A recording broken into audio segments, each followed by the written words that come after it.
Family जल्द अज जल्द FIR कटवाए। अगर उनकी फैमिली नहीं कटवाएगी तो यकीनन स्टेट जिम्मेदार है, स्टेट ही फिर FIR कटवाएगी। यकीनन DIG इक्वली रिस्पॉन्सिबल है इसका।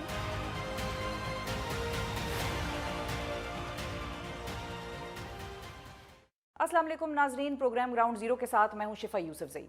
आसिया Bibi, Mashal Khan, doctor Shahnawaz Kumbhar, Priyantha Kumara, Christian colony Gojra और यूहानाबाद, अभी जिन शख्सियात और जगहों के नाम हमने आपके सामने लिए, इनको सुनकर आपके जहन में पहला ख्याल क्या आता है? ये सब अफराद और मकामात पाकिस्तान में तौहीन रिसालत के इल्ज़ामात के हवाले से खबरों में रहे हैं, बल्कि आसिया बीबी के अलावा बाकी सबको पुरतशद्दुद हुजूम के हाथों अपनी जानों से हाथ धोना पड़ा, जबकि आसिया को मुल्क से बाहर भिजवाना पड़ा। सिंध के ज़िला उमरकोट से ताल्लुक़ रखने वाले डॉक्टर शाहनवाज कुंभर की हलाकत का ताज़ा तरीन वाक़या 17 सितंबर को उस वक्त पेश आया कि जब उन पर सोशल मीडिया के ज़रिए तौहीन रिसालत का मवाद शेयर करने के इल्ज़ामात लगे और उनको मकामी पुलिस की जानिब से जाली पुलिस मुकाबले में पहले मारा गया और बाद में मुश्तइल हुजूम की जानिब से उनकी लाश को आग लगा दी गई, जिसके बाद सिंध भर में इस अफसोसनाक वाक़े के खिलाफ भरपूर एहतजाज हुआ और आज सिंध के वज़ीर दाखिला ने यह एतराफ़ किया है कि डॉक्टर शाहनवाज को पुलिस ने ही जाली मुकाबले में मारा है और अब कत्ल के इल्ज़ामात में मुतलका पुलिस अफसरान के खिलाफ FIR दर्ज करवाई जाएगी। मीडिया रिपोर्ट्स के मुताबिक डॉक्टर शाहनवाज पुलिस के सामने ये मौक़िफ़ अपना चुके थे कि जिस सोशल मीडिया अकाउंट को उनके साथ मंसूब किया गया है वो उनका है ही नहीं। ये पाकिस्तान में तौहीन रिसालत के इशू पर किसी शख्स की हलाकत का पहला वाक़या नहीं है। इससे कबल सितंबर 2021 में श्रीलंकन मैनेजर प्रियंथा कुमारा की भी तौहीन रिसालत के इल्ज़ाम में मुश्तइल हुजूम के हाथों हलाकत हो चुकी है और अप्रैल 2017 में अब्दुल वली खान यूनिवर्सिटी मर्दान के तालिब इल्म मिशाल खान की हलाकत भी यूनिवर्सिटी अहाते में इन्हीं इल्ज़ामात पर इसी अंदाज में हो चुकी है। ह्यूमन राइट्स वॉच के आदादो शुमार के मुताबिक 1990 से लेकर अब तक पाकिस्तान में 65 से ज़ायद अफराद की तौहीन रिसालत के इल्ज़ाम में मुश्तइल अफराद के हाथों हलाकत के वाक़यात पेश आ चुके हैं। एक अंदाजे के मुताबिक इस वक्त पाकिस्तान में तौहीन रिसालत के 400 से ज़ायद मुकदमात मुख्तलिफ अदालतों में ज़ेर इल्तिवा हैं। इसके साथ साथ तशवीशनाक कानूनी पहलू ये है कि तौहीन रिसालत केसेस में ट्रायल कोर्ट से होने वाली सज़ाओं के हाई कोर्ट्स में बरकरार रहने की शरह इंतहाई कम है। अगर पहले मुश्तइल हुजूम के हाथों तौहीन रिसालत के इल्ज़ामात का सामना करने वाले अफराद की हलाकत के वाक़यात हो रहे थे, अब इनमें डॉक्टर शाहनवाज कत्ल वाक़े के बाद पुलिस के मुलव्वस होने के परेशान कुन रुझान का भी इजाफा हो गया है, जिस पर human rights commission of Pakistan ने भी अपनी शदीद तशवीश का इजहार किया है। आखिर क्यों पाकिस्तान में तौहीन रिसालत के कवानीन का गलत इस्तेमाल होता है या तौहीन रिसालत के मुल्ज़िमान को उस तरह से सज़ा नहीं मिलती, वो due process of law follow नहीं होता, एक खौफ की फ़िज़ा जो है वो इस हवाले से कायम रहती है। इसी पर बात करने के लिए हम आज अपने प्रोग्राम में हमने मुख्तलिफ शख्सियात को मुख्तलिफ फील्ड्स से दावत दी है। हमारे साथ मौजूद हैं राजा ज़िया उल हक साहब, जो कि इस्लामिक स्कॉलर हैं, मजहबी स्कॉलर हैं और इस हवाले से इस्लाम के क्या अहकामात हैं हमें बताएंगे। हमारे दूसरे मेहमान एडवोकेट सैफुल मलूक साहब हैं, जो कि तौहीन रिसालत के केसेस के लीगल एक्सपर्ट हैं, और हमारे साथ माहिर नफ्सियात यासिर मसूद आफाक साहब हैं। अस्सलाम वालेकुम। आप तीनों मेहमानों का बहुत शुक्रिया, आप लोगों ने वक्त निकाला प्रोग्राम के लिए। राजा साहब, आपसे अगर मैं स्टार्ट करूँ, ब्लास्फेमी का वर्ड या तौहीन रिसालत, तौहीन मज़हब क्या है और हमारा दीन इस्लाम किस चीज़ को तौहीन मज़हब या तौहीन रिसालत के ज़ुमरे में लाता है? क्या ये इंटेंशनल होती है? अगर किसी से किसी जोश खिताबत में या अनइंटेंशनली कोई बात निकल गई, उसको भी हम ब्लास्फेमस कंसिडर करेंगे या नहीं करेंगे? इस्लाम क्या कहता है, हमें क्या बताते हैं अहकामात? बिस्मिल्लाहिर्रहमानिर्रहीम। सबसे पहले तो जी बहुत बहुत शुक्रिया, आपने बहुत ही इंपॉर्टेंट और सेंसिटिव टॉपिक को यहाँ पे आज डिस्कस करने के लिए बुलाया है। सबसे पहली बात यह कि तौहीन, हम सबको जिस तरह पता ही है, हमारे मुल्क के भी अपने कानून हैं तौहीन अदालत के, और इसी तरह से दीगर किस्म के हम लोग पार्लियामान के भी हैं, पार्लियामान के भी, और इवन दुनिया भर में भी आपको मिलता है कि कहीं कहीं पे भी आपको मुख्तलिफ, आप जो है ना स्टेट को चैलेंज नहीं कर सकते, उनके खिलाफ कोई बात नहीं कर सकते, लोगों को प्रोवोक करना, वर्गलाना, उनके जज्बात के साथ खेलना, ये किसी भी मुल्क में अप्रिशिएटेड नहीं है। और इसी तरह से हमारे दीन के अंदर भी कुछ ऐसी चीज़ें होती हैं, कुछ ऐसी मुक़द्दस हस्तियाँ, या हमारा दीन बज़ाते खुद एक ऐसी चीज़ है जिसके मामले में हमें बहुत ही वाज़ेह और सही इंस्ट्रक्शंस दी गई हैं कि आपने कुछ लाइंस को क्रॉस नहीं करना। बिल्कुल इसी तरह से अल्लाह के नबी सल्लल्लाहु अलैहि वसल्लम ने ये बात इरशाद फरमाई कि यहाँ तक कि दूसरों के जो खुदाओं को भी आप गालियाँ मत निकालें, क्योंकि इन रिटेलिएशन वो आपके रब ताला के बारे में भी कुछ जो है ना बदकलामी कर सकते हैं। तो किसी को भी प्रोवोक या इंसाइट नहीं करना चाहिए, क्योंकि जाहिर सी बात है हर इंसान के जज्बात होते हैं, और हमारे लिए तो नबी करीम सल्लल्लाहु अलैहि वसल्लम की ज़ात जो है वो हमारे से भी ज़्यादा, हमारे माँ बाप से, हमारे बच्चों से सबसे ज़्यादा अजीज़ है। यानी हमारा ईमान तब तक मुकम्मल नहीं हो सकता जब तक कि हमें नबी करीम सल्लल्लाहु अलैहि वसल्लम से मोहब्बत अपने माँ बाप से भी ज़्यादा, अपनी दिलो जान से ज़्यादा, अपने बाल बच्चे से ज़्यादा ना हो। यही मामला हमारा दीन इस्लाम के साथ भी है। तो अगर कोई इंसान फॉर एग्जांपल सवाल पूछता है और एक एकेडमिक तरीके से हमसे डिस्कशन करना चाहता है, इसमें कोई मसला नहीं है। बात तब आती है जब आप بدتمیزی، بد زبانی، بد اخلاقی قسم کا رویہ اختیار کرتے ہو اور واقعی میں توہین آمیز گفتگو کرتے ہو، یہ ہم کہتے ہیں کہ یہ اس بلاسفمی کے زمرے میں چیز آتی ہے، اور اس کی سزا جو ہے وہ دین اسلام کے اندر ہے، بلکہ چاروں مذاہب کے اندر اس کے اندر بہت ہی سخت سزائیں جو ہے وہ بتائی گئی ہیں۔ ٹھیک ہے، اچھا اب راجہ صاحب ہم آپ کی طرف آئیں گے، سیف الملوک صاحب کی طرف میں جانا چاہوں گی۔ سیف الملوک صاحب، آپ نے سلمان تاثیر قتل کیس سے لے کر آسیہ بی بی اور دیگر کیسز کی پیروی کی ہے، آخر توہین رسالت کے ایف آئی آر پولیس اتنی جلدی کیسے کاٹ دیتی ہے، اور ٹرائل کورٹس کا عمومی رویہ ان کیسز میں کیا ہوتا ہے؟ میں آپ کے سوال کے جواب دینے سے پہلے ایک دو باتیں کہنا چاہوں گا ضرور ضرور ضرور۔ میں بھی اتنا ہی اچھا مسلمان اپنے آپ کو سمجھتا ہوں جتنا باقی لوگ اپنے آپ کو سمجھتے ہیں، of course sir, of course. لیکن یہاں پہ ہماری بدقسمتی یہ ہے کہ میرے ساتھ میرے وکلا جو لاہور میری بار ہے جہاں میں نے 40 سال پریکٹس کی ہے، میرے ساتھ سلام لینے کو تیار نہیں کہ جی یہ تو یہ کیس کرتا ہے۔ ہوتا یہ ہے کہ جب یہ کہیں بھی اس قسم کی کوئی بات ہوتی ہے تو ادھر پھر یہ تو کسی نے پوچھنا نہیں نا کہ سچ ہے کہ غلط۔ یہ بات دین میں بھی بہت کہی گئی، یہ ممتاز قادری کیس میں سپریم کورٹ نے اس میں بہت حدیثیں اور اسلام کی جتنے تھے ان کو کافی کوٹ کیا ہے کہ اگر کوئی خبر تمہیں ملے تو اس کی پہلے تحقیق کر لیا کرو کہ سچ بھی ہے کہ نہیں۔ تو پھر لوگ کٹھے ہونا شروع ہو جاتے ہیں اور ایک اتنا وہ موب بن کے تھانے جب جاتا ہے تو تھانے والے اپنی جان چھڑانے کے لیے وہ پرچہ درج کرتے ہیں، گھبرا جاتے ہیں وہ، اور اس ساری صورتحال کو پارلیمنٹ نے دیکھتے ہوئے ایک وقت آیا کہ انہوں نے سیکشن 156 جو ہے کرمنل پروسیجر کوڈ کا، جو تفتیش کی بات کرتا ہے کہ کون تفتیش کرے گا کسی بھی کرمنل کیس کی، جس میں لفظ ایس ایچ او استعمال ہوا، اسٹیشن ہاؤس آفیسر۔ ٹھیک ہے، تو انہوں نے اب پارلیمنٹ میں سمجھا کہ نہیں یہ بڑا سیریس معاملہ ہے، تو اس میں کوئی سینئر افسر جو ہے اس کو تفتیش کرنی چاہیے، تو ایک نئی پروویژن دی 156A کرمنل پروسیجر کوڈ، جس میں لکھ دیا کہ جہاں بھی یہ 295C کا کیس آئے گا جس کی سزائے موت ہے، اور جس کا مطلب یہ ہے کہ نبی پاک کی شان میں کسی بھی طریقے سے کوئی ایسا رویہ جو قابل تعزیر ہے وہ جو کرے گا تو اس کی سزائے موت ہوگی۔ تو انہوں نے کہا جی اس کی تفتیش سپرنٹینڈنٹ آف پولیس، جس کو عام طور پہ ایس پی کہتے ہیں، اس سے کم عہدے کا نہیں کرے۔ ابھی جو 400 کیسوں کی آپ نے بات کی ہے، میں چونکہ شروع سے اس کام میں ہوں تو یہ ہوتا تھا اچھا جی 1 سال بعد ایک کیس ہو گیا، کچھ 6 مہینے بعد کوئی کیس ہو گیا۔ کم تھی ابھی فریکوینسی۔ پچھلے 1.5 سال میں 400 مقدمے لاہور اور اسلام آباد میں ہو گئے۔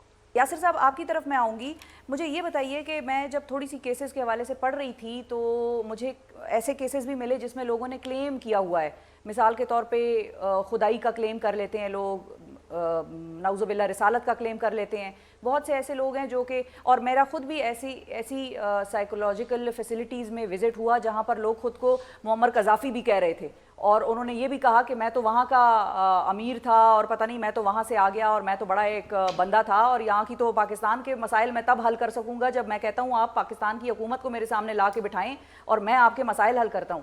تو یہ اس قسم کے جو کلیمز ہیں، کیا ان میں ہم نفسیاتی طور پر یہ دیکھ سکتے ہیں کہ ان پہلوؤں کے نیچے اس ساری سچویشن میں نفسیات کا کتنا عمل دخل ہے؟ یہ میں آپ سے جاننا چاہ رہی ہوں کہ کتنا ایسے کیسز آپ نے پڑھے ہیں یا آپ کی علم میں ہیں کہ بلاسفیمی کی ہو ان لوگوں نے جو کہ جن کی نفسیاتی طور پر علاج کی جن کو ضرورت ہو یا جو نفسیاتی طور پر ٹھیک نہ ہو؟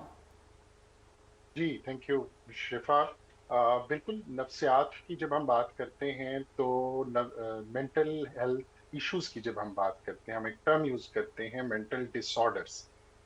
ہم ڈیزیز نہیں کہتے، ہم ڈس آرڈر کہتے ہیں، وہ چیز جو غیر متوازن ہو چکی ہو، جو بیلنس لوز کر چکی ہو۔ تو مینٹل ڈس آرڈرز میں ابھی میں آپ کو ایک خاص مینٹل ڈس آرڈر کا بتاؤں گا بھی، جس کو ہم عام زبان میں شیزوفرینیا کہتے ہیں، جس کی करेक्ट प्रोनाउंसिएशन स्किज़ोफ्रेनिया है। ठीक है। इस पर्टिकुलर डिसऑर्डर के अंदर तो खास तौर पर हेलुसिनेशंस और डिलूजन्स प्रीडोमिनेंट सिम्टम है, यानी बुनियादी अलामात में ये होता है कि पेशेंट जो, और स्किज़ोफ्रेनिया जो है वो अच्छी खासी प्रेवलेंट, बहुत ज्यादा शरह में पाए जाने वाले मेंटल डिसऑर्डर का नाम है। उसमें हेलुसिनेशंस और डिलूजन्स होती हैं। हेलुसिनेशन से मुराद ये होती है कि आप कोई आवाज सुनते हैं या कोई चीज देखते हैं जो असल में नहीं होती, दर हकीकत नहीं ठीक होती। है। ये न्यूरोकेमिकल इम्बैलेंस के नतीजे में होता है। और डिलूजन्स जो हैं वो ख्यालात हैं ग्रैंडियोसिटी के, अजमत के, खुद को कुछ ऐसा समझने के जो कि दर हकीकत आप नहीं हैं और हो भी नहीं सकते। वो डिलूजन्स कहलाते हैं। तो खास तौर पे स्किज़ोफ्रेनिया में इसके अलावा पैरानॉइड डिसऑर्डर्स होते हैं उसके अंदर, जिसमें खबते अजमत सवार हो जाता है इंसान पर। और इनकी वजूहात जो हैं वो बायोलॉजिकल भी होती हैं, सोशल भी होती हैं, उनकी हम बात नहीं कर रहे।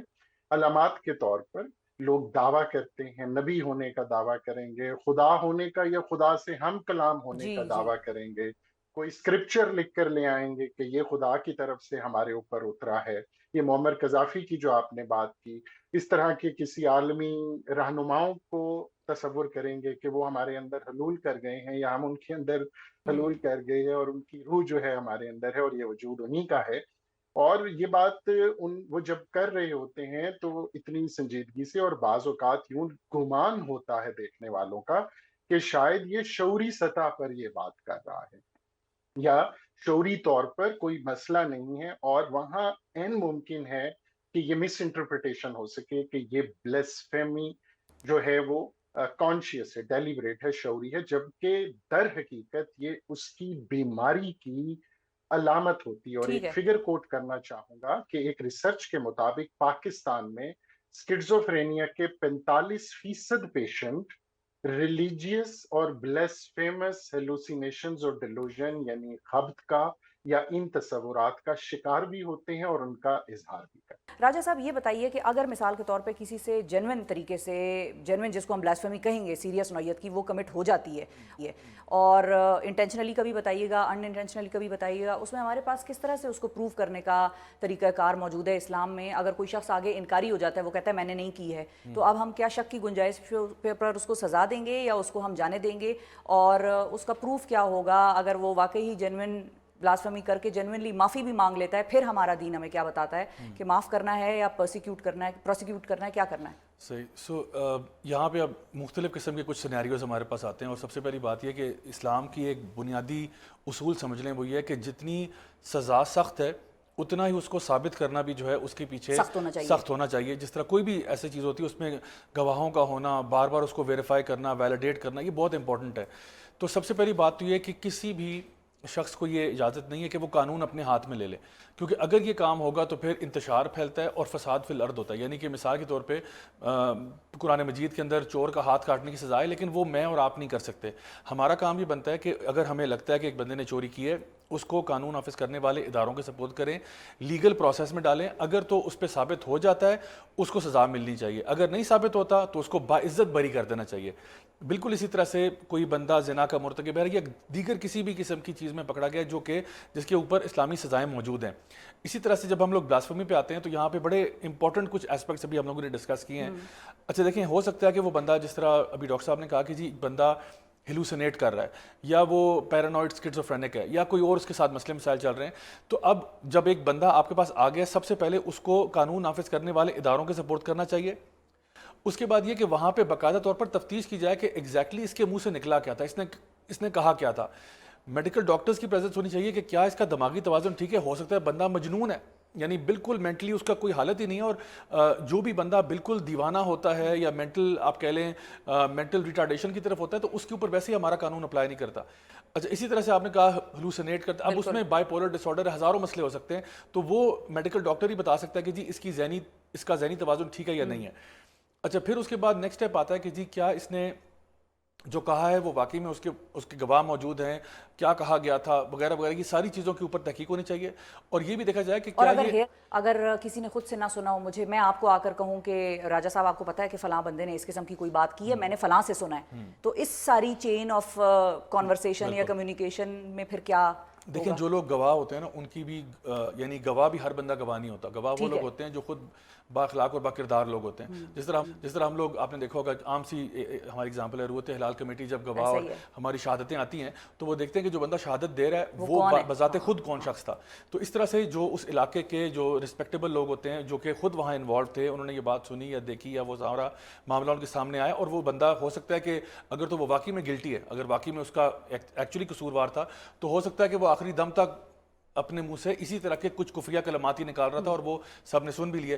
یا اگر وہ ایک انسان سے غلطی ہو گئی, اور آپ سمجھ لیں کہ جس طرح اللہ کے نبی صلی اللہ علیہ وسلم نے ایک حدیث قدسی کا یعنی اشارہ کرتے ہوئے اس کی طرف بتایا کہ جہاں پہ ایک شخص ہے جس کا اونٹ جو ہے وہ صحرا میں گم جاتا ہے, اور صحرا میں اونٹ گم جاتا ہے, اور جب اونٹ گمتا ہے پھر اس کے کچھ دیر کے بعد وہ واپس آ جاتا ہے, یعنی اس کو لگتا ہے کہ میرا اونٹ چلا گیا, اونٹ جو ہے نا اس پہ سارا سامان بھی ہے اور اب تو میں مر جاؤں گا, اور وہ اپنے خوشی میں اپنے جوش خطابت میں کہہ دیتا ہے کہ اے اللہ میں تیرا رب ہوں, تو میرا بندہ ہے.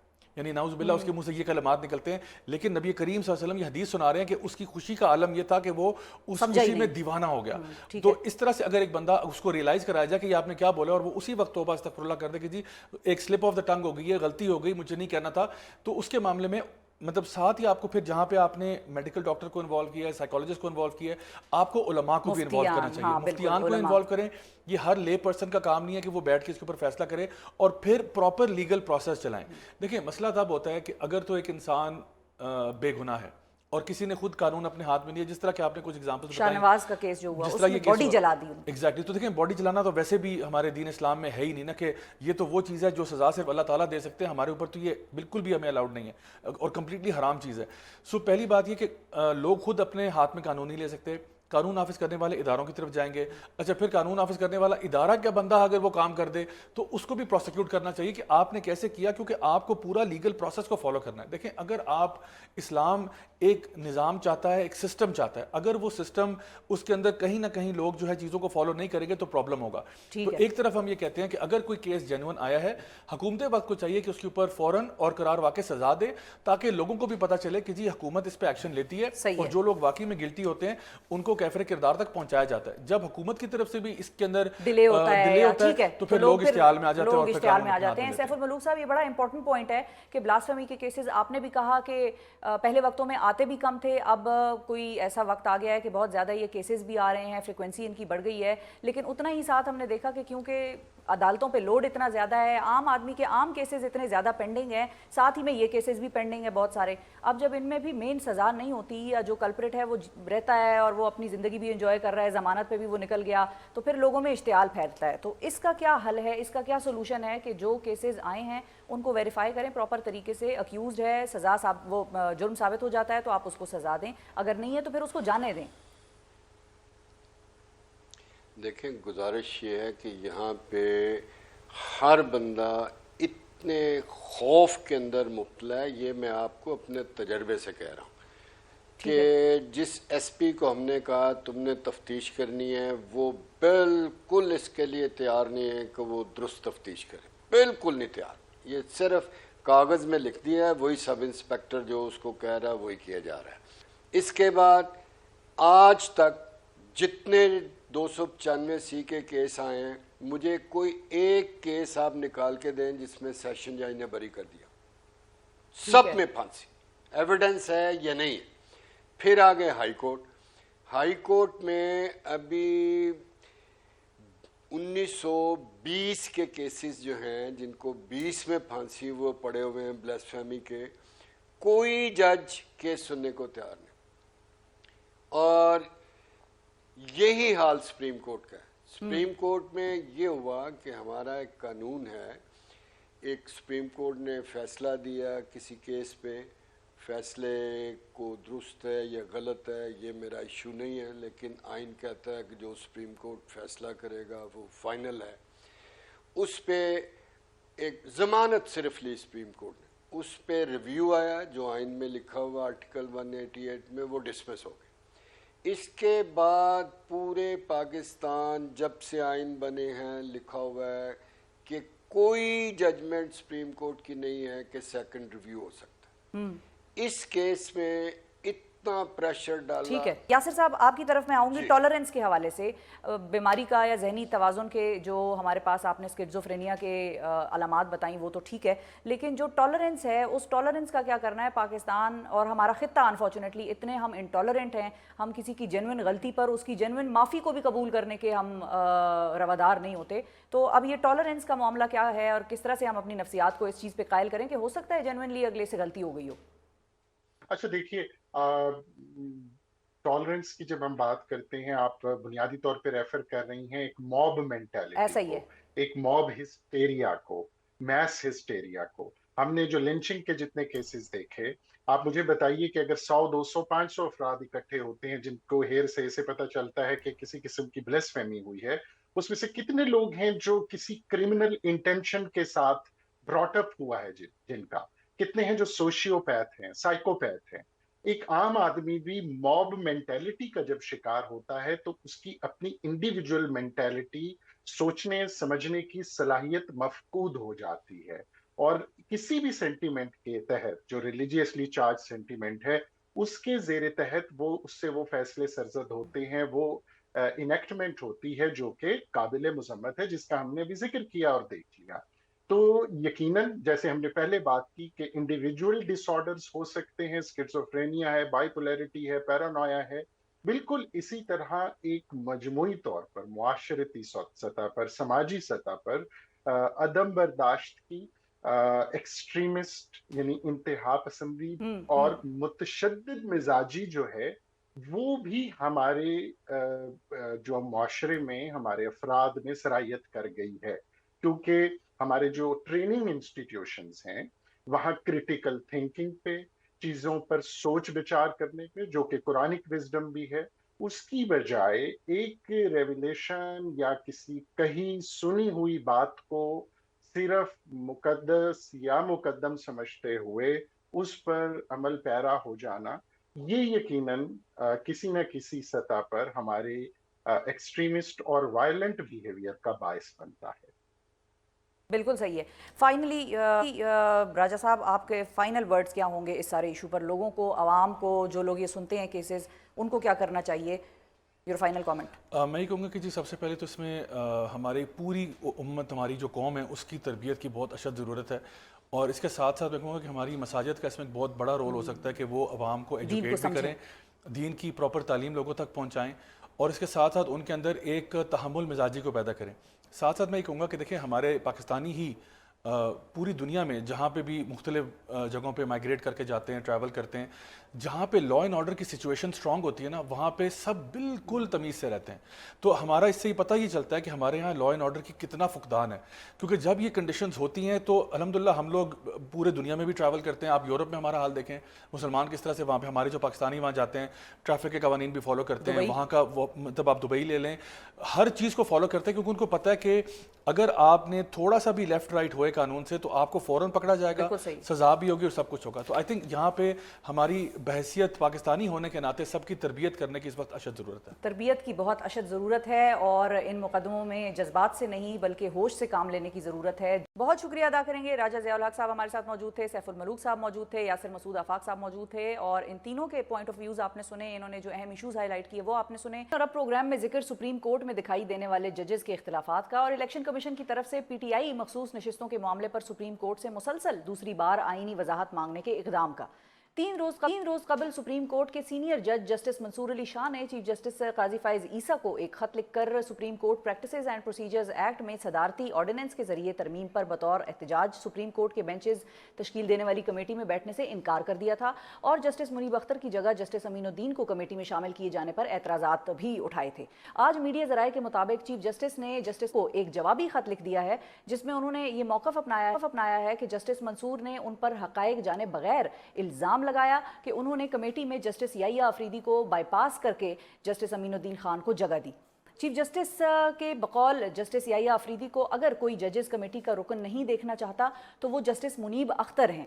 इसके साथ साथ चीफ जस्टिस ने अपने जवाबी खत में जस्टिस मुनीब को जजेस कमेटी में शामिल न करने की 11 मुख्तलिफ वजूहात भी बताई हैं, दूसरी जानिब इलेक्शन कमीशन ने पीटीआई को रिश्ते अलॉट करने के मामले पर हाथ खड़े करते हुए एक और आईनी वजाहत के लिए सुप्रीम कोर्ट से रुजू कर लिया है। अपनी दरखास्त में इलेक्शन कमीशन ने अदालत से ये रहनुमाई मांगी है कि मखसूस नशिस्तों के लिए इलेक्शन एक्ट को फौकियत दी जाए, जैसा कि स्पीकर कौमी असम्बली की कह रहे हैं, या फिर 23 सितंबर को जारी होने वाले तफसीली फैसले को। इस सारी सूरत हाल पर बात करने के लिए आप मौजूद हैं स्टूडियो में सीनियर कोर्ट रिपोर्टर हैं साकिब बशीर साहब, और हमारे दूसरे मेहमान हैं माहिर कानून अब्दुल मुईज़ जाफरी साहब। अस्सलाम वालेकुम। आप दोनों मेहमानों का बहुत शुक्रिया, आप लोगों ने वक्त निकाला।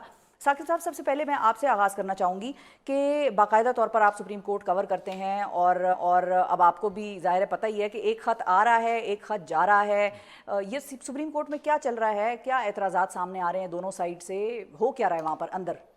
एक तो जो अभी रिसेंटली जो प्रैक्टिस एंड प्रोसीजर कमेटी थी, उस कमेटी में एक ऑर्डिनेंस के ज़रिए चीफ जस्टिस को इख्तियार दिया गया और चीफ जस्टिस ने वो इख्तियार फौरी इस्तेमाल किया। मतलब ये लास्ट फ्राइडे था और सुबह के वक्त फेडरल कैबिनेट मंजूरी देती है, उसके बाद वज़ीर-ए-आज़म जो है वो ऑर्डिनेंस के लिए भेजते हैं सदर को, सदर साहब ऑर्डिनेंस पे दस्तखत करते हैं, वो सुप्रीम कोर्ट गज़ट नोटिफिकेशन जारी होते हैं, सुप्रीम कोर्ट जाते हैं, सुप्रीम कोर्ट उस पर अमल करती है, कमेटी बनाती है, कमेटी का इजलास भी बुला लेती है। तो ये 5-6 घंटों में बड़ा तेज़ तरीन। और उससे एक दिन पहले एक जो कमेटी का इजलास था तो वो बताया गया कि चीफ जस्टिस उस कमेटी में आए नहीं थे, तो उन्होंने जस्टिस अमीनुद्दीन खान उनको कमेटी में शामिल कर लिया। उसके बाद ये एक अंदाज़ा हो रहा था कि ये सिचुएशन ऐसे चलने वाली नहीं है, क्योंकि चीफ जस्टिस पहले तो ऑर्डिनेंस के हवाले से उनका फैसला मौजूद है, वो कहते हैं कि आइन से इनराफ होगा अगर हंगामी सूरत हाल के अलावा आपने करना है।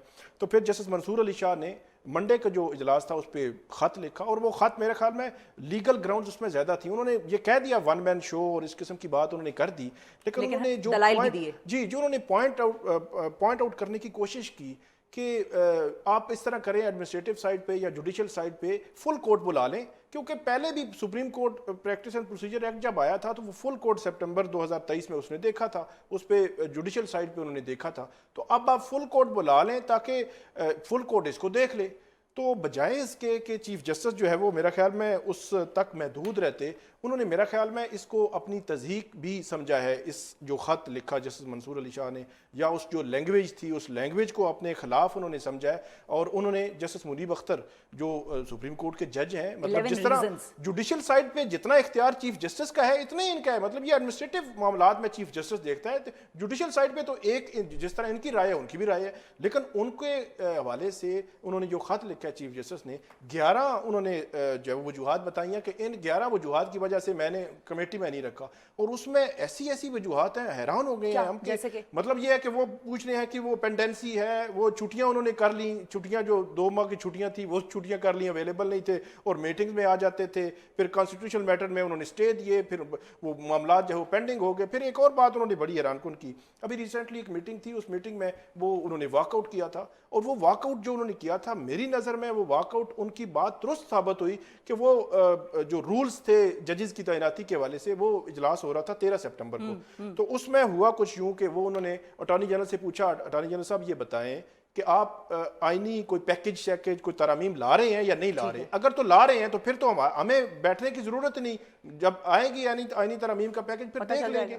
लेकिन ये है कि वहां पे उन्होंने क्लैरिटी नहीं की। जस्टिस मुनीब अख्तर ये कहकर उठ के कि जब क्लियर ही नहीं है मामला, तो पहले आपने इजलास 3 मई को जो मौखर किया था, तो आज भी सूरत हाल जैसी की तैसी है, तो फिर ये इजलास आगे क्यों बढ़ाया जा रहा है? ठीक है साकिब साहब, मुझे इजाजत दीजिए, मैं मुईज़ साहब की तरफ भी जाना चाहूंगी। मुईज़ साहब ये बताइए, what do you make of this mayhem in supreme court? क्या अदालत के अंदर कोई इम्प्लोजन होने जा रही है, कुछ इस किस्म का तासुर मिल रहा है आपको भी?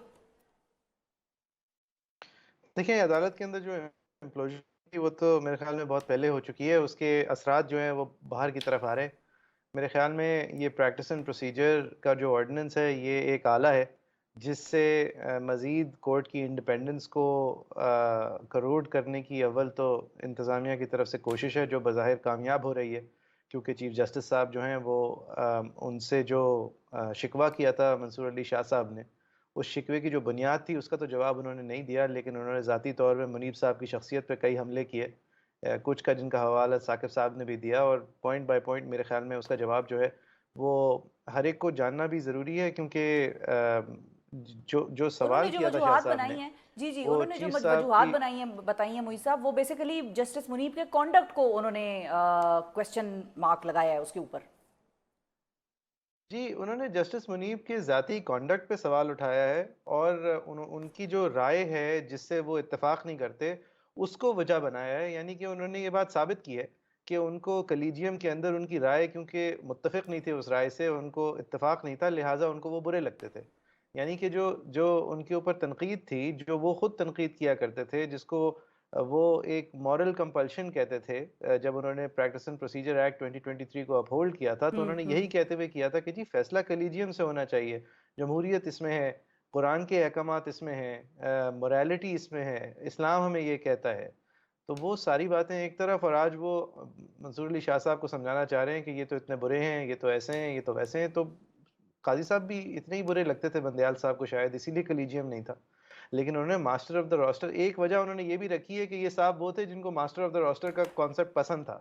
تو کیا چیف صاحب آج یہ کہہ رہے ہیں کہ کیونکہ ان کو یہ بات پسند تھی اور انہوں نے اقلیت کی رائے کو لیڈ انہوں نے کیا تھا، لہٰذا آج میں ماسٹر آف دا روسٹر کیونکہ بن گیا ہوں تو ان کو چپ رہنا چاہیے؟ یعنی میری سمجھ سے باہر ہے یہ جو انہوں نے دلائل پیش کی ہیں. اور میری کیونکہ سمجھ سے زیادہ بڑی بات یہ میرے لیے زیادہ تشویشناک یہ ہے کہ دیکھیں جی بنیادی بات شاہ صاحب نے یہ کی تھی کہ ایک آرڈیننس آئی ہے، آرڈیننس ایک ناسور ہے ہمارے پارلیمانی سسٹم میں، ہائی جیک کرتا ہے ایک جمہوری عمل کو، مقننہ کو بائی پاس کرتا ہے. یہ ساری باتیں آپ پہلے کر چکے ہیں، ایسے وقت پہ آئی ہے کہ جس وقت ایک کانسٹیٹیوشنل کرائسس ہے. تو قاضی صاحب اس پوری بات کو گول کر گئے، انہوں نے اس میں سے ایک بات کی بھی جواب نہیں دیا، بس آخر میں شکوہ کیا آپ کانسٹیٹیوشنل کرائسس کہہ رہے ہیں، یعنی کہ آپ اپنی رائے کا اظہار کر رہے ہیں. اب ٹھیک ہے. یہ بزار ہے. اچھا، اور موئی صاحب اگر کل کلاں کو جسٹس یحییٰ افریدی صاحب بھی کوئی لیٹر لکھ دیتے ہیں تو پھر؟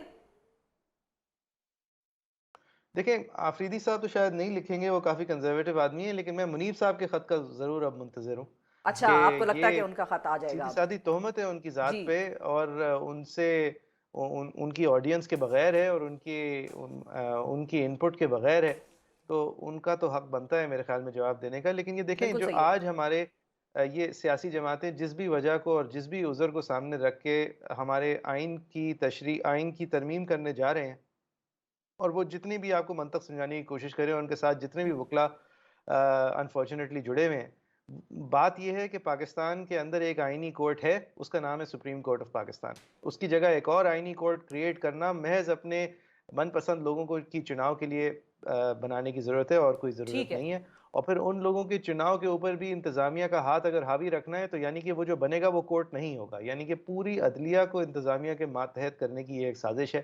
اور یہ اس حد تک اور اس موڑ تک پہنچی ہی اس لیے ہے، اس لیے کہ عدلیہ کے اندر سے کچھ کردار ہیں جو ان کا ہاتھ بٹا رہے ہیں، بالکل صحیح ہے. اور جو اس ٹھیک ہے. سازش کے عزائم کے ساتھ کم از کم متفق ہیں، اور اس کا جو نقصان ہے وہ ہم سب اٹھائیں گے. بالکل صحیح، ہم سب نقصان اٹھائیں گے. محیط صاحب کی یہ رائے ہے. ثاقب صاحب آپ کو بھی ایسا لگتا ہے جس طرح سے انہوں نے کہا کہ وہ جسٹس منیب کے جواب کے اب منتظر ہیں، تو کیا جسٹس منیب آپ کو لگتا ہے جوابی خط لکھ سکتے ہیں؟ اور کیا یہ بھی بتائیے گا ساتھ ہی ساتھ کہ کیا جسٹس منصور علی شاہ صاحب اب جو چیف جسٹس نے خط لکھا ہے اس کے بعد وہ اپنی پوزیشن تبدیل کریں گے، یا وہ ابھی بھی وہیں حتمی پوزیشن پر قائم و دائم رہیں گے؟ کچھ سوالات تو انہوں نے جسٹس منصور علی شاہ صاحب کے لیے بھی چھوڑے ہیں، ہو سکتا ہے وہ بھی اس کا کوئی جواب دیں، لیکن جسٹس منیب اختر تو بالکل ڈیفینیٹلی ان کو جواب دینا چاہیے. میرا خیال میں کچھ نہ کچھ وہ بولیں گے. اس کی وجہ یہ ہے کہ میں ایک جگہ پڑھ رہا تھا کہ یہ جو قاضی صاحب نے 11 نکات نکالے ہیں، یہ تو ایسے لگتا ہے کمیٹی سے نہیں، ان کو بطور جج جو ہے وہ سپریم کورٹ سے نکالنے کے لیے جو ہے لکھ دیے ہیں. مطلب ان کے پورے جوڈیشل مطلب پروسیڈنگز پہ، کنڈکٹ پہ، ہر چیز کو انہوں نے ڈسکس کر دیا کہ مطلب اس طرح ہوتا نہیں ہے کہ آپ برادر ججز پہ کیسے کر سکتے ہیں. اگر فرض کریں بیہیویئر کی بات کی جائے تو بیہیویئر پہ اگر لکھنے پہ آئیں تو پھر چیف جسٹس قاضی فائز صاحب پہ بہت کچھ لکھا جا سکتا ہے، یا باقی ججز پہ بھی. اس طرح میرا نہیں خیال کہ وہ ان کا جو رویہ ایسا ہے، رویہ اس طرح ہے، سینئر کی ان کو جو ہے وہ عزت نہیں ہے. وہ اڈاک ججز جو اب جو اڈاک ججز لائے گئے ہیں وہ سینئر تھے جب تک کہ سپریم کورٹ میں تھے، بعد میں ان کو ریٹائرمنٹ کے بعد ان کو لایا گیا، تو اب ان کو وہیں پہ ایڈجسٹ کرنا ہے نا. اب اس کو آپ کانسٹیٹیوشنل میٹرز میں کہیں بٹھا دیں گے تو ان کی وہ پوزیشن نہیں ہے، ان کے وہ سٹیکس نہیں ہے. لیکن میرا یہ خیال ہے کہ یہ سلسلہ رکے گا اب نہیں، اب یہ چیزیں آگے بڑھیں گی. اب اس کا اینڈ کیا ہوگا وہ خوفناک نظر آتا ہے. ویسے جواب در جواب کی سچویشن ہے. اور محیط صاحب اب ای سی پی جو ہے وہ بھی چوتھی مرتبہ واپس سپریم کورٹ کا رخ کر گئے ہیں، اور انہوں نے بھی ایک طرح سے اگر ہم اس کو گنیں تو ایک مرتبہ پہلے سپریم کورٹ کا اسی ایشو پر مخصوص نشستوں پر شارٹ آرڈر آیا، اس کے بعد پھر ایک وضاحت آئی ان چیمبر، اس کے بعد پھر ڈیٹیل ججمنٹ آئی، اور اب چوتھی مرتبہ الیکشن کمیشن ان سے یہ تقاضا کر رہا ہے کہ آپ ہمیں یہ وضاحت کر رہے ہیں کہ مخصوص نشستیں پی ٹی آئی کو کیسے دی جائیں. اس کو آپ معاملے کو کدھر جاتے دیکھ رہے ہیں؟ دیکھیں، پہلے تو یہ میں ایڈ ہاک پہ ایک بات کر دوں. جو ضرور. قانون، جو آئین کے اندر ایڈ ہاک ججز کو لانے کا جو طریقہ ہے، اس کے اندر یہ وضع ہے کہ ان کو پروجیکٹ ریلیٹڈ، ان کو ٹاسک ریلیٹڈ آپ لائیں گے، ان کو آپ جج نہیں بنا دیں گے. اور دوسری بات یہ، اسی لیے قاضی صاحب نے اپنے خط میں بھی لکھا ہے ان ججز سے آپ روڈ بیہیویئر رکھتے ہیں who were senior. یعنی قاضی صاحب بھی یہ مانتے ہیں کہ آج کی They were تاریخ میں senior. وہ آپ کے سینئر نہیں ہیں، وہ ٹریٹ اس طرح کیے جاتے ہیں جیسے وہ جونیئر موسٹ ججز آف دا کورٹ ہوں. تو منیر ٹھیک ہے. صاحب سے ان کو شکوہ یہ ہے کہ آپ نے ان کو کہا، جب ان میں سے ایک جو ہے وہ ایک فوتگی کی وجہ سے چلے گئے، تو دوسرے کو آپ نے مزید بینچز میں کام کرنے سے روک دیا اور کہا کہ نہیں، یہ جو مخصوص کیسز ان کو الاٹ کیے گئے ہیں یہ اسی میں کام کریں گے، اور جب تک دوسرے صاحب واپس نہیں آتے یہ چیمبر میں کام کریں گے. اب یہ بالکل درست تشریح ہے آئین کی. اب اس کے علاوہ ان کو اگر کام نہیں کرنا، اگر ایک جج کی رائے ہے تو وہ میری نظر میں آئینی طور پہ درست رائے ہے. اور اس کو جواز بنا لینا کہ جیسے یہ اس جج کی کوئی کمزوری ہے اور اس کو اس طرح علل اعلان پیش کرنا، میری تو سمجھ سے باہر ہے. یعنی آپ یہ واضح کر رہے ہیں کہ کیونکہ کمیٹی پہ آپ سے ایک متضاد رائے تھی تو آپ کو اس لحاظہ وہ جج صاحب پسند نہیں تھے. تو وہ کمیٹی بنانے کا مقصد ہی یہ تھا کہ آپ کی رائے جو ہے وہ دوسروں پہ حاوی نہ ہو اور کنسنسس سے اور کلیجیم سے بات سامنے جائے. بالکل اور صحیح ہے. پریکٹس اینڈ پروسیجر ایکٹ کو سپریم کورٹ نے اپہولڈ ہی اس لیے کیا تھا، جس کے مصنف قاضی صاحب خود ہیں، کہ جی حق سپریم کورٹ کا ہی ہے، لیکن اس کے لیے ایک چیک اینڈ بیلنس پارلیمان بھی ہے. تو پارلیمان نے ایک بیلنس کے ساتھ قانون بنایا ہے، تو اس بیلنس کی تو دھجیاں بکھیر دی ہیں پارلیمان نے، اور ایک آرڈیننس کے تھرو بکھیری ہیں. تو اس کا آپ نے جواب نہیں دینا. جواب آپ نے یہ دینا ہے کہ وہ صاحب جو تھے وہ بڑے انریزنیبل تھے. تو یہ تو آپ جو تنقید ہے اس کو آپ مزید جان دے رہے ہیں. اب رہی بات ای سی پی کی، دیکھیں الیکشن کمیشن نے جو اس دفعہ کوشش کی ہے، وہ سوال یہ پوچھ رہی ہے سپریم کورٹ سے کہ ہم آئین کی مانیں جس کی تشریح سپریم کورٹ نے کی ہے، یا پھر ہم اس قانون کی مانیں. تو اس کا جواب جو ہے وہ الیکشن کمشنر کو اور پورے پاکستان کو پتہ ہے. صرف شاید یہ ایک اور تاخیری حربہ ہے. سپریم صحیح کورٹ ہے. نے بالکل ٹھیک آئین ہے. کی تشریح کرتے ہوئے ایک اعلان کر دیا، ایک حکم کر دیا ہے کہ آپ یہ سیٹس فلاں فلاں لوگوں کو عطا کریں گے. یہ لوگ کبھی انڈیپینڈنٹ تھے ہی نہیں، ان کو بزور بازو ان کی اپنی اوریجنل پوزیشن سے ہٹایا گیا. آپ کی غلطی کی وجہ سے انہوں نے جو مزید غلطیاں کی وہ ان کے اوپر اس کا گناہ، اس کی سزا ان کو ٹھیک ہے. نہیں مل سکتی کیونکہ غلطی آپ کی پہلی تھی. اب اس پوزیشن کے بعد اگر الیکشن کمیشن اس بات پہ بضد ہے تو وہ تو صرف وقت ضائع کر رہی ہے، اور ٹھیک ہے، جان وقت بوجھ ضائع کے کر وقت رہے ہیں. ضائع کر رہی ہے. سننا ہے نہیں بالکل اسے صحیح ہے. سپریم کورٹ کا، یہ توہین عدالت ہے. ٹھیک ہے، توہین عدالت ہے. آپ کو لگتا ہے ثاقب صاحب توہین عدالت لگ جائے گی الیکشن کمیشن پہ کسی دن، کسی وقت آنے والے دنوں میں؟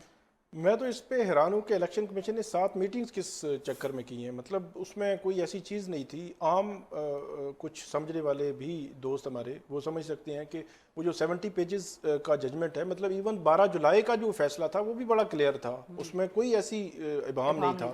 اور سپریم کورٹ جو الیکشن کمیشن نے ایسے لگتا ہے کہ ایک تاثر ایسے ملتا ہے کہ جان بوجھ کے اس کو ڈیلے کیا، اور اب بھی جو انہوں نے سپریم کورٹ سے رجوع کیا ہے ایسے تاثر ملتا ہے وہ دوبارہ ڈیلے کرنا چاہ رہے ہیں. شاید وہ دیکھنا چاہ رہے ہیں کہ اکتوبر کے پہلے ویک میں کیا ہوگا، اگر آئینی ترامیم ہو جاتی ہیں تو یہ تو سارا سٹرکچر تبدیل ہو جائے گا، یہ وہ سچویشن. تو ایسے اس سے تاثر مل رہا ہے، وگرنہ 70 پیجز میں ہر ان کے سوال کا جواب موجود ہے.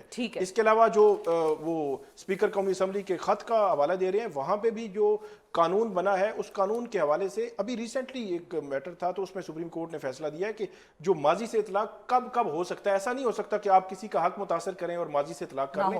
اس کیس میں کم سے کم ماضی سے اطلاق والا معاملہ ہے ہی نہیں ہے کہ آپ اگست میں ترمیم کریں اور 12 جولائی کا سپریم کورٹ کا فیصلہ غیر مؤثر جو کر دیں. ایسے تو نہیں. یہ اگر رستہ کھول دیں تو مستقبل میں پھر جو آئے گا مطلب اس طرح کی قانون سازی کر کے سپریم کورٹ کا فیصلہ جو وہ غیر مؤثر کر دیں گے. بالکل صحیح ہے. بہت شکریہ ادا کریں گے ثاقب بشیر صاحب. ناظرین ہمارے ساتھ موجود تھے، جعفری صاحب ہمارے ساتھ موجود تھے. دونوں نے اپنی ماہرانہ رائے سے ہمیں آگاہ کیا. معیز صاحب کا کہنا یہ تھا کہ شاید اب جسٹس منیب بھی جو ہیں وہ بھی ایک خط کا جوابی خط جو ہے وہ لکھیں گے. اور ثاقب بشیر صاحب کو بھی آپ نے سنا، آپ کو انہوں نے بتایا کہ 70 پیجز کے فیصلے میں ایسا کوئی سوال نہیں تھا جو کہ ان آنسرڈ رہ گیا ہو. اب دیکھتے ہیں کہ الیکشن کمیشن کس طرف جاتا ہے اور پاکستان کی عدالتوں میں یہ جو سارا تنازع چل رہا ہے یہ کس کروٹ بیٹھتا ہے. آج کے پروگرام سے مجھے دیجیے اجازت. اپنا بہت خیال رکھیے. آپ سے ملاقات ہوگی منڈے کو. اللہ حافظ.